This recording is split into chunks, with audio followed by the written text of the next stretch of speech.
अस्सलाम वालेकुम students, chemical kinetics lecture series का लेक्चर नंबर 3 और आज हम डिस्कस करने जा रहे हैं rate constant, order of reaction and molecularity of reaction के बारे में। तो चलें without wasting our time discuss करते हैं रेट कांस्टेंट। रेट कांस्टेंट को डिस्कस करने के से पहले मैं एक इक्वेशन लिखना चाहूंगा यहाँ पर। से सपोज एक इक्वेशन है कि मेरे पास ए रिएक्टेंट है और रिएक्टेंट बी है, ये दोनों मिलकर रिएक्ट प्रोडक्ट सी और प्रोडक्ट डी की फॉर्मेशन करते हैं, ठीक है। और यहाँ पर जो स्टोइकियोमेट्रिक कोएफिशिएंट है इसका, ये क्या है स्मॉल ए और यहाँ पे क्या है स्मॉल बी, यहाँ पे क्या है स्मॉल सी और यहाँ पे क्या है स्मॉल डी, ठीक है। अब हमने पढ़ा है law of mass action. Law of mass action क्या कहता है? Rate is directly proportional to the product of the molar concentration of reactants. जितना आपके पास कंसंट्रेशन ज्यादा होगी रिएक्टेंट की, उतना ही आपके पास स्पीड ऑफ रिएक्शन ज्यादा होगा। ये हमारे पास क्या है? Law of mass action.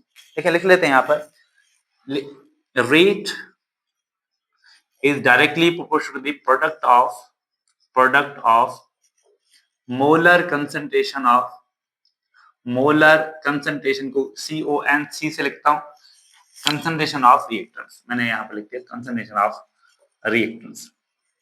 मैंने कंसंट्रेशन को CONC से लिखा है, ठीक है। आपने पूरा लिखना है कंसंट्रेशन को, ठीक है। ओके, अब हमने इसको अगर इस रिएक्शन के लिए मैं रेट जो है ना लॉ ऑफ मास एक्शन इस इक्वेशन के ऊपर लगाऊं, किस तरीके से लगा सकता हूं? मैंने लिखूंगा यहाँ पर rate is directly proportional to the, अब यहाँ पर क्या है मेरे पास reactant A raise to the power A और reactant B raise to the power B, ठीक है। अगर मैं इस प्रोपोर्शनलिटी की साइन को हटाता हूं तो मुझे क्या लगाना पड़ेगा? इक्वल टू लगाना पड़ेगा और कांस्टेंट लगाना पड़ेगा। तो मैं यहां पर लिखता हूं rate is equal to K A raise to the power A and B raise to the power B. Okay, अब यहां पर अगर हम बात करें इस इक्वेशन की, इस इक्वेशन को हम क्या कहते हैं? This equation is known as rate equation. Rate equation इसे कहा जाता है या इसे आप सिंपल रेट लॉ भी कहते हैं। This equation also known as rate law, ठीक है। और इस के को क्या कहा जाता है? यहाँ पर के को हम कहते हैं रेट कांस्टेंट। रेट कांस्टेंट हम इसे कहते हैं, या इसे हम एक और नाम देते हैं, मशहूर जमाना नाम है velocity constant. Velocity constant. Okay, अब हम इस के बारे में मजीद कुछ डिस्कस करते हैं, ठीक है। अगर इस के बारे में मजीद डिस्कस किया जाए तो हम के बारे में यहाँ से इस इक्वेशन से के की डेफिनेशन निकाल सकते हैं। कैसे? अगर इस के लिखें यहाँ पर के, तो के किसके इक्वल हो जाएगा? Rate divide by molar concentration of reactant, molar concentration of reactants. तो यहां पर हमारे पास के की एक डेफिनेशन आ गई। तो के किसके इक्वल होगा? Rate divide by molar concentration of reactant. Okay, उसके बाद हम अगर के के बारे में मजीद बात करें तो के हमारे पास क्या होता है? के is a temperature dependent quantity. Temperature dependent quantity के हमारे पास क्या होता है? टेम्परेचर डिपेंडेंट क्वांटिटी होता है, यानी कि टेम्परेचर पर डिपेंड करता है। ओके, और मजीद हम अगर के बारे में बात करें तो हम के बारे में क्या कह सकते हैं? के हमारा जो है डिपेंड नहीं करता, के is independent of volume and pressure and volume पर डिपेंड नहीं करता के की वैल्यू हमारे पास। ओके, और मजीद अगर इसके यूनिट की बात की जाए, यूनिट ऑफ के की बात की जाए, तो यूनिट ऑफ के किस पर डिपेंड करता है? यूनिट ऑफ के depends on order of reaction, depends on order of reaction. जो रिएक्शन का ऑर्डर होगा उस पर डिपेंड करता है हमारा क्या? के का यूनिट, यानी कि रेट कांस्टेंट का यूनिट किस पर डिपेंड करता है? Order of reaction. अब हम यूनिट के लिए हम क्या करते हैं? यूनिट के लिए एक फार्मूला लिखते हैं। यूनिट के लिए हम एक सिंपल फार्मूला लिखते हैं, उससे आपको क्या हो जाएगा? किसी भी ऑर्डर के लिए आप यूनिट जो है ना डिटरमाइन कर सकते हैं। तो यूनिट क्या होगा? कंसंट्रेशन की पावर 1 माइनस एन। अब n क्या है? यहाँ पर n है ऑर्डर ऑफ रिएक्शन। जो भी ऑर्डर होगा, यहाँ पर 0 होगा तो 0 पुट करेंगे, 1 होगा तो 1 पुट करेंगे, 2 होगा तो 2 पुट करेंगे, 3 होगा तो 3 पुट करेंगे, ठीक है। और टाइम इनवर्स टाइम इनवर्स। ठीक है, अब हम अगर मजीद कंसंट्रेशन के यूनिट को हम मजीद अगर मतलब मजीद इसको ओपन करें तो हमारे पास क्या होगा, ये हो जाएगा मोल पर डीएम क्यूब, और ये हमारे पास टाइम का यूनिट क्या जाता है, सेकंड आ जाता है। ठीक है, अब हम क्या करते हैं इस, और यहाँ पर ये क्या है 1 माइनस एन। ठीक है, 1 माइनस एन लगाकर अब हम क्या करते हैं डिफरेंट ऑर्डर के लिए के का यूनिट देखते हैं। ठीक है, तो चलिए हम देखते हैं।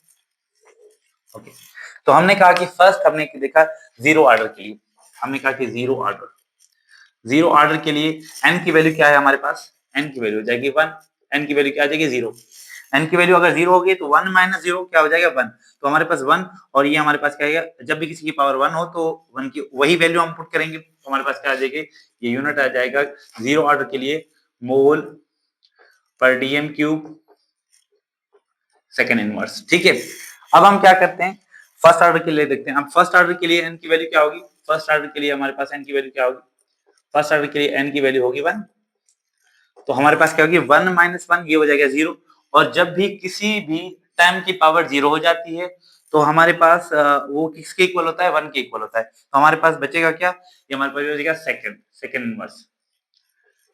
इनवर्स। इसी तरीके से हम अगर सेकंड ऑर्डर के लिए आए तो सेकंड ऑर्डर के लिए हम चेक करें तो हमारे पास क्या होगा, सेकंड ऑर्डर रिएक्शन के लिए क्या होगा, तो यहाँ पर एन की वैल्यू क्या होगी, एन की वैल्यू होगी 2।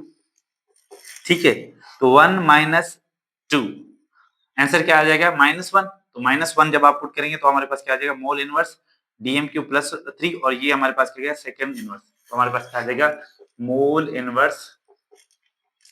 मोल इनवर्स डेसीमीटर क्यूब और सेकंड इनवर्स।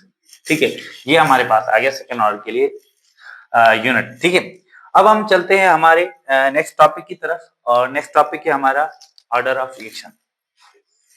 ठीक है, हम ऑर्डर ऑफ रिएक्शन को डिस्कस करते हैं। Order of reaction, order of reaction, order of reaction. अब इसकी डेफिनेशन लिख लेते हैं, उसके बाद हम इसको डिस्कस करेंगे। तो order of reaction, order of reaction के बारे में हम क्या लिखते हैं कि हम इसकी अगर डेफिनेशन लिखे तो हम लिखते हैं sum of all exponents to which concentrations are raised in rate equation or rate law। ठीक है, सारे exponent sum of all exponent to which concentration are raised in rate equation, rate equation के अंदर जितने भी एक्सपोनेंट्स हैं वो raise की जाते हैं, उसे आप क्या कहते हैं ऑर्डर ऑफ रिएक्शन। और हम क्या कहते हैं ऑर्डर ऑफ रिएक्शन क्या होता है, हमारे पास एक्सपेरिमेंटल वैल्यू होती है। ऑर्डर ऑफ रिएक्शन हमारे पास क्या होता है, एक्सपेरिमेंटल वैल्यू है। It is experimentally determined। ऐसा नहीं है कि आप इक्वेशन देख के और बता दें कि ये हमारे पास फर्स्ट ऑर्डर या सेकंड ऑर्डर या थर्ड ऑर्डर, ऐसा नहीं बता सकते। ठीक है, आपको एक्सपेरिमेंटली पहले डिटरमाइन करना पड़ेगा, उसके बाद आप जो है ना बता सकते हैं कि ये भाई फला ऑर्डर है, ये फर्स्ट ऑर्डर है, ये जीरो ऑर्डर है, सेकंड ऑर्डर है। ठीक है, उसके बाद हम मजीद बात करें कि ऑर्डर हमारे पास 0 भी हो सकता है, 1 भी हो सकता है, 2 भी हो सकता है, 3 भी हो सकता है, हाफ भी हो सकता है, फ्रैक्शन के अंदर भी हो सकता है। ठीक है, तो ऑर्डर की वैल्यू कोई भी हो सकती है। ठीक है, ओके, अब हम देखते हैं, हमने एक रिएक्शन सपोज किया एक्सपेरिमेंटली, हमने एक रिएक्शन को देखा, हमने एक एक्सपेरिमेंटली रिएक्शन देखा। से सपोज हम कहते हैं ये रिएक्शन है A प्लस बी, और यहाँ से क्या हो रहा है C की फॉर्मेशन हो रही है। ठीक है, अब हमने एक्सपेरिमेंटली देखा इस रिएक्शन को, जब हमने A की पावर को, जब हमने A की कंसंट्रेशन को डबल किया, जब हमने A को क्या किया डबल किया, तो हमारे पास जो रेट है वो भी क्या हो गया डबल हो गया। ठीक है, रेट भी डबल हो गया, तो हम क्या कह सकते हैं यहाँ पर रेट किसकी इक्वल है, अगर रेट लिखें तो हम रेट क्या होगा, रेट डायरेक्टली प्रोपोर्शनल होता है A की पावर 1 के इक्वल होगा। ठीक है, अब हमने एक्सपेरिमेंटली देखा इसी रिएक्शन के अंदर एक्सपेरिमेंटली हमने दूसरी चीज देखी, जब हमने B की कंसंट्रेशन को डबल किया, जब हमने B की कंसंट्रेशन को डबल किया तो हमारा जो रेट है वो 4 टाइम्स इंक्रीज कर गया। तो हम लिख सकते हैं कि रेट हमारा क्या है, डायरेक्टली प्रोपोर्शनल है किसके, B की पावर 2 के। ठीक है, B की पावर 2 के। अब ये सारा हमने एक्सपेरिमेंटली डिटरमाइन किया, एक्सपेरिमेंट से हमें पता चला। ठीक है, उसके बाद अगर हम इसको मिला के लिखना चाहें तो हम लिख सकते हैं rate is directly proportional to the a raised to the power 1 and b raised to the power 2. ठीक है, अब हमारा ऑर्डर ऑफ रिएक्शन क्या होगा, विथ रेस्पेक्ट टू ए क्या होगा first order, with respect to B क्या होगा सेकंड ऑर्डर ऑफ रिएक्शन, क्योंकि हमारा एक्सपोनेंट क्या है 2 और यहाँ पे क्या 1. अगर ओवरऑल ऑर्डर ऑफ रिएक्शन की बात करें तो हमारे पास क्या होगा 1 + 2 और ये हमारे पास होगा third order reaction. Third order reaction या सिंपली आप इस तरीके से रेट लॉ के अंदर अगर a पावर x है एंड b पावर y है या ठीक है, तो ये हमारे पास ऑर्डर ऑफ रिएक्शन क्या होगा OR इक्वल होगा x + y के. ठीक है, तो ये हमारे पास है ऑर्डर ऑफ रिएक्शन. ठीक है, अब हम आगे डिस्कस करते हैं हमारे नेक्स्ट टॉपिक को, that is the molecularity of reaction. तो इसको लिख लें ताकि मैं इसको जो है ना रिमूव कर सकूं. ओके, तो चलें इसको हम रिमूव करते हैं.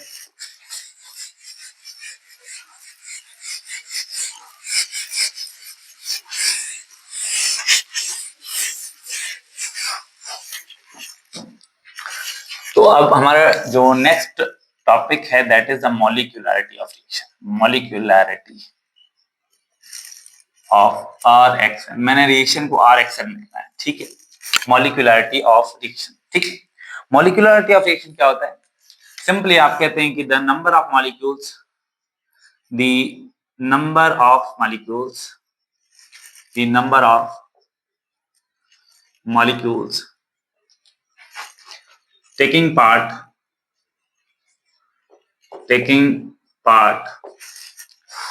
in elementary reaction. किसी एलिमेंट्री रिएक्शन के अंदर जितने number of molecules take part करते हैं उसे आप क्या कहते हैं, उसे आप कहते हैं सिंपल मॉलिक्यूलरिटी ऑफ रिएक्शन. ठीक है, अब रिएक्शन एलिमेंट्री रिएक्शन क्या होता है, देखिए रिएक्शंस हमारे पास दो टाइप के होते हैं, मैं यहाँ पे लिख लेता हूँ. रिएक्शंस हमारे पास दो टाइप्स के होते हैं, एक को कहा जाता है एलिमेंट्री रिएक्शंस. एलिमेंट्री रिएक्शन या जिसे आप सिंपल कहते हैं single step reaction. Single step reaction जो कि हमारे पास एक ही स्टेप के अंदर क्या हो जाए कंप्लीट हो जाए उसे आप कहते हैं एलिमेंट्री रिएक्शन. दूसरे हमारे पास होते हैं कॉम्प्लेक्स रिएक्शंस. कॉम्प्लेक्स रिएक्शंस या जिसे आप कहते हैं multi step reaction. Multi step reaction जो बहुत सारे स्टेप में कंप्लीट हो उसे आप क्या कहते हैं मल्टी स्टेप रिएक्शन कहते हैं, कॉम्प्लेक्स रिएक्शन. हम एलिमेंट्री रिएक्शन की बात करें, एलिमेंट्री रिएक्शन के अंदर जितने भी number of molecules take part करते हैं उसे आप क्या कहते हैं, उसे आप कहते हैं मॉलिक्यूलरिटी ऑफ रिएक्शन. ये सिंपली इसकी एक और डेफिनेशन जो है with respect to collision theory हम कहते हैं कि द नंबर ऑफ, हम लिखते हैं the number of molecules that effectively collide उसे आप क्या कहते हैं, is called molecularity of reaction. उसे आप कहते हैं मॉलिक्यूलरिटी ऑफ रिएक्शन.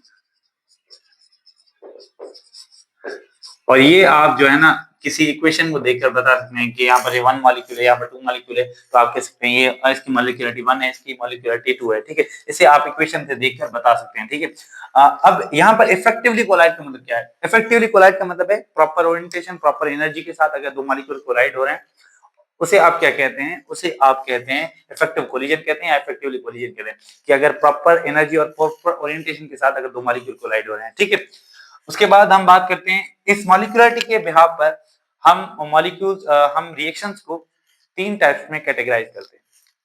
मॉलिक्यूलरिटी के बिहाफ पर हम कहते हैं कि जो हमारे पास रिएक्शंस हैं वो तीन टाइप्स के हैं. एक को कहा जाता है यूनी मॉलिक्यूलर रिएक्शन और दूसरे को कहा जाता है बेटा बाय मॉलिक्यूलर रिएक्शन. दूसरी हम कहते हैं बाय मॉलिक्यूलर रिएक्शन और तीसरी टाइप हमारे पास टर्म मॉलिक्यूलर रिएक्शन या टर्शरी भी हम इसे कह सकते हैं term molecular reaction. Simply unimolecular reaction जिसके अंदर मॉलिक्यूल जिसकी मॉलिक्यूलरिटी क्या हो 1 हो, जिसकी मॉलिक्यूलरिटी क्या हो 1 हो उसे आप क्या कहेंगे यूनिमॉलिक्यूलर. जिसकी जो मॉलिक्यूलरिटी 2 हो तो उसे आप क्या कहेंगे बायोमॉलिक्यूलर. जिसकी मॉलिक्यूलरिटी 3 हो तो उसे आप क्या कहेंगे टर्म मॉलिक्यूलर रिएक्शन. ठीक है, तो ये हमारे पास था मॉलिक्यूलरिटी का कॉन्सेप्ट. अब हम एक छोटा सा कॉन्सेप्ट और डिस्कस कर लेते हैं, यहीं पर वीडियो को हम वाइंड अप करेंगे, लेकिन एक छोटा सा टॉपिक को डिस्कस कर लेते हैं that is half life. Half life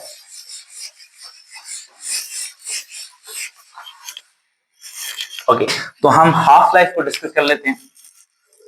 half life भी हमारे पास बहुत ही इंपॉर्टेंट कॉन्सेप्ट है mechanics. Half life,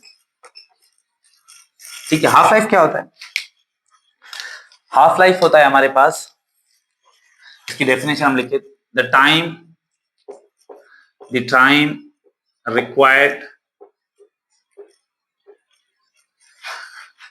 required for reactants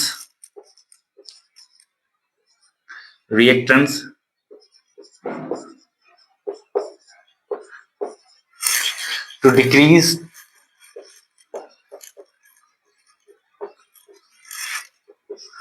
to half of its initial value, या इनिशियल नंबर, ठीक है। वो टाइम जो कि मॉलिक्यूल्स को या रिएक्टेंट्स को लगे उनके हाफ ऑफ द मॉलिक्यूल्स को खत्म होने में, उनके हाफ ऑफ द मॉलिक्यूल को रिएक्ट करने में जितना टाइम लगे, उसे आप क्या कहते हैं? उसे आप कहते हैं हाफ लाइफ। से सपोज अगर मैं यहाँ पर एक एग्जांपल लूंगा, ये मेरे पास एग्जांपल है, ये सपोज कर लेता हूँ ए से हमारा कोई भी रिएक्टर हो सकता है, ठीक है, और ये ए प्रोडक्ट के अंदर कन्वर्ट होने जा रहा है, ठीक है। अब इसके यहाँ पे क्या है? 200 मॉलिक्यूल्स है, ठीक है, 200 मॉलिक्यूल्स हैं, ठीक है। अब 200 मॉलिक्यूल्स आपस में रिएक्ट करें, और जब इसके मॉलिक्यूल्स कितने बचे? 100 मॉलिक्यूल्स बचे। कितने बचे? 100 मॉलिक्यूल्स बचे।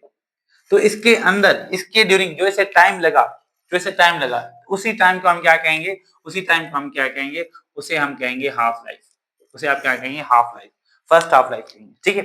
इसके बाद फिर ये 100 मॉलिक्यूल्स कोलाइड होंगे अपने आपस में, और ये क्या होंगे? फिर ये हाफ हो जाएंगे, तो ये 50 मॉलिक्यूल्स हो जाएंगे। जब ये 50 मॉलिक्यूल्स हो जाए तो ये हमारे पास क्या हो जाएगी? Second half life. ये हमारे पास क्या हो जाएगी? सेकंड हाफ लाइफ हो जाएगी, ठीक है। फिर ये क्या होंगे? 50 मॉलिक्यूल्स हाफ होंगे, 25 मॉलिक्यूल्स हो जाएंगे, तो इसे आप क्या कहें? थर्ड हाफ लाइफ कहेंगे। तो इसके अंदर जितना भी टाइम आपको लगता है, तो उस टाइम को आप क्या कहते हैं? हाफ लाइफ कहते हैं। तो इसी तरीके से first half life, second half life, third half life, और उसके बाद फोर्थ हाफ लाइफ हो जाएगी। कहा जाता है कि 10 हाफ लाइफ के बाद, 10 हाफ लाइफ के बाद आपका 99% जो है रिएक्शन कंप्लीट हो जाता है। केमिस्ट्री के अंदर कोई भी रिएक्शन जो है कंप्लीट नहीं होता, हम ये कहते हैं अप्रोक्सीमेट का कंप्लीट हो चुका है। कोई भी रिएक्शन हमेशा कंप्लीट नहीं होता, हमेशा कोई ना कोई रिएक्शन चलता रहता है, लेकिन हम कहते हैं 99% रिएक्शन कंप्लीट हो गया, तो हम कहते हैं this is approximately completed. Okay, तो ये था आज का lecture. Inshallah, in further video lecture, we will be discussing about the zero order reaction, first order reaction, second order reaction.